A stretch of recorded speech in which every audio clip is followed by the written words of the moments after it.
Mr. Holt.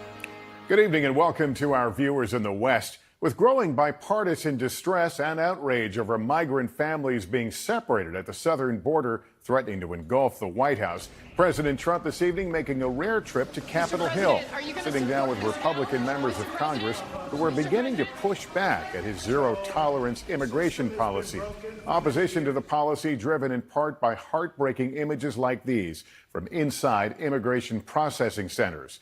And now tonight, new questions about the legal journey faced by parents separated from their kids and a crush of cases that threatens to prolong their time apart. NBC's Gabe Gutierrez begins our coverage. End it now! End it now! Tonight, outrage is growing over the Trump administration's zero-tolerance policy, separating migrant children from their parents. Free our children now! Questions mounting over the audio said to be recorded inside a government processing facility of sobbing kids.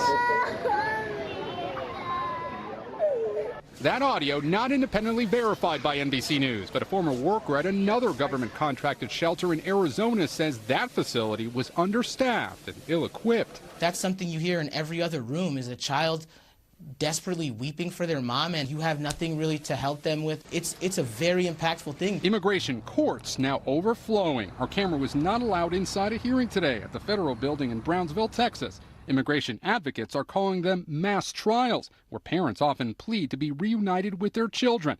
And they point to this picture published by The Intercept.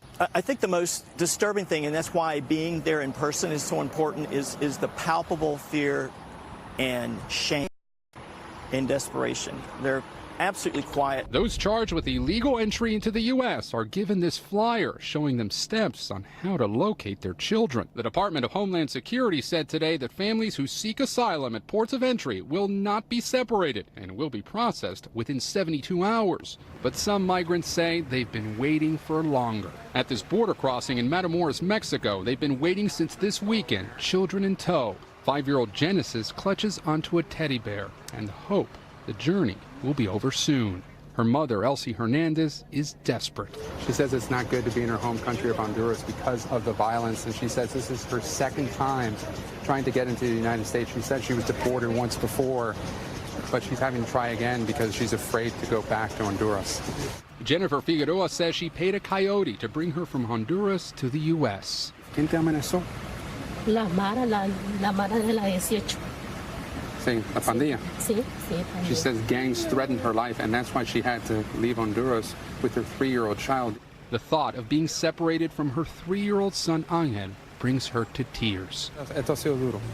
Letting go of her child, she says, is unimaginable.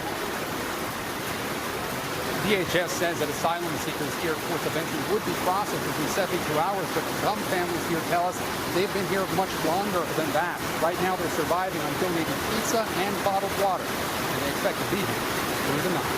Right, Gabe Gutierrez in the background there, the heavy rain falling there.